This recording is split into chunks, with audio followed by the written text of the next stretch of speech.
Hey, what's up? It's Chris, and I'm going to give you guys a little gear tour of my current arsenal. Room is a little cluttered and messy right now because I got a bunch of work crap laying around, so we'll just ignore everything to the right there. Alright, first thing I want to show you, this is my Epiphone Les Paul Special 2, and I've had that since, I think, 98. Guitar really isn't that great condition. The only reason I keep it around is I just don't have the heart to throw it away. I scratched it up a bunch, so then I decided I was going to sand it down and repaint it, and I never repainted it, so I just put a bunch of stickers over it, and slapped it in the MG81 at the bridge, and basically that's just the equivalent of putting a EMG in a piece of plywood. I don't know, it doesn't sound bad, but it doesn't sound amazing. I get more of like a vintage style from it, which sounds kind of cool when I'm playing, but you definitely hear the lack of tonalities just in that one. Alright, next one we're going to look at is, let me see if I can do this the right way, I'll put you there. Next one we're going to look at is my PRS Mike Mushock, and I picked this one up a couple months back, and I currently have it tuned to GC, which is an open tuning that Devin Townsend uses, and I've written a bunch of my own stuff in it. I'm hoping to be recording some of that soon, but it's a nifty little guitar. It weighs pretty light. I would say it's more in line with the weight of a Jackson COW 6-string that I owned a while back, but this actually isn't a toothpick that's falling apart like that piece of shit. Alright, moving on, since I've now just defamed the brand.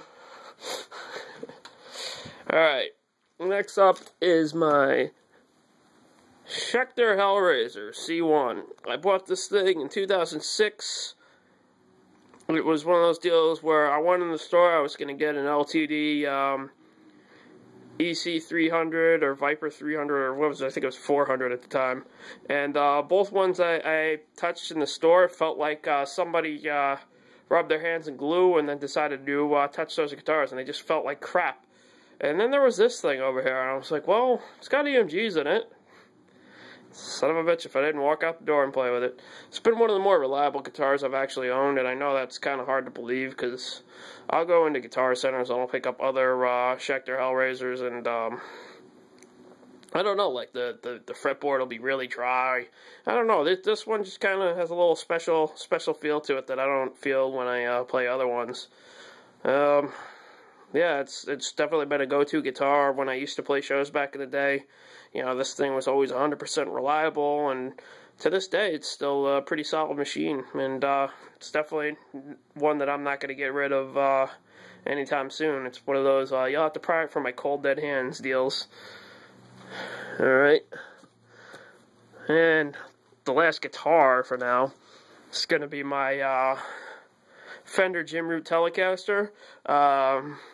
Funny story about this, I actually turned around, I saw that I could get this off of AmericanMusicalSupply.com for like a 12 payment thing that they had at the time. So I was like, yeah, let me go get that. And like 2 weeks after I ordered this, and I got suckered into that whole payment thing, my roommate just said, yeah, so I'm moving out. It's like, oh, thanks, Dick. I wouldn't have bought that if you told me that. But but anyway, it's actually a really nice guitar. I think it feels amazing. I think, I don't care what anybody else says. I haven't had any issues with it, really.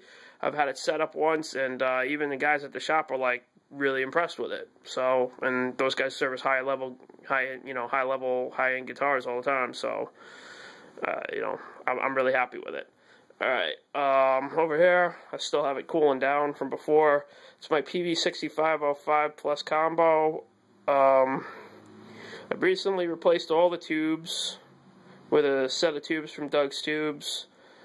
He had a nice little Peavey kit. I had a Mesa years ago that had his that he had a nice little two-tone kit for, and I bought that, and I loved that. So now that I got a little bit more funds, I could actually afford to do that stuff again. So I retubed it, and I also replaced the speaker because the stock speaker was I don't even know what it was. I guess they say it's a Sheffield, but when I pulled it out, there was actually nothing on the back.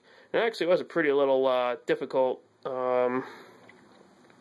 retubing, because I didn't realize you have to completely remove the chassis from there, because it's pretty much the opposite of the head, because, the head rests the other way, and the tubes kind of hang down from the combo. So, heads up if you're going to change your own tubes in that. It's a lot harder than you think it is. Alright, we're going to go to the pedals now. Okay, I have my foot switched to the left. Next one over is my Boss NS2 noise suppressor. It's probably the pedal I've had the longest, and that's one of those I'm not going to part with things. The next pedal over is the Boss PS2 pitch shifter delay. This is actually the third one that I've owned, because I've had to keep, buying and reselling. Because, sometimes we hit hard times and we need to pay more money for other things. And this time, I think this is gonna be the time it's gonna stay. I like using it because it helps me achieve a couple different things that I can't do with other things. It's got a little cheat thing, because you can do delay on it. You could do pitch shifting. I like pedals that you can do a lot of things with, and that's really cool. And speaking of pedals you can do a lot of things with, in addition to that, I got a delay looper from Hardwire. This pedal is a little bit more solid. The delay is really clean on it, and the loop feature is really sick. You can record up to 2 minutes of loops with it. I have a separate demo for that. I don't think it was anything really great, but, it's a demo. Okay, moving over here is a Boss TU3. I used to have a TU2, but, long story short, I gave it to a band member who absolutely refused to go out and buy a tuner, and because I was so sick and tired of him insisting his guitar was on tune, I just threw it at him and said, "Keep this, you need it more than me." I had a rack tuner anyway. I think I was a dick anyway, but that's another subject altogether. Over here is an original Dunlop Crybaby wah. I haven't used this in probably 3 years, and yeah, I don't even know if it works. I wanted to get one of those Steve I Bad Horsey optical wahs, but the guy at Guitar Center absolutely refused to let me try it out. So I guess he'd rather make $70 than what was it, like $130 or something. I don't know. That's his fucking loss. Moving on, I guess we're going to go into my recording stuff, and I'm going to end this because I can't believe you've been watching this for 8 minutes of me talking. These are some Sony headphones that I have. They're the MDR 7506s. I've had them for a while. I don't know if you could see, yeah, there you go. The phone's been kind of rubbing off for a while, but they're really good, solid pair of headphones. I got them for 90, yeah, I think it was like 90 bucks. Damn, that was a long time ago. Okay, moving on. My audio interface that I use to plug into my MacBook Pro is Profire 610. I actually had to go out and get an extra Firewire card because not Firewire card. I had to get the extra Firewire cable because the actual ones that you have, I think it's like a 9-pin or a 10-pin or something like that. It doesn't come with this kit. It comes with 2 cables and none of them work, so I had to go out and get the extra one. That's Mac, you never could give you what you need. We always have to make things difficult, and all kinds of crazy connectors. For mics, right now all I have is a Sennheiser E609. It's a really sick mic. You don't even really need a stand. You can just kind of drape it off your amp, like run the cable over there and just kind of dangle it down in front of the speaker. I've actually used these a lot before. I just recently got this one, but I used to work with a guy who does live sound, and he swore by these, and he hit my cab up with one of these, and I've rewatched the video of that show, and I can't believe that was coming out of the PA, with that mic just dangling off my amp.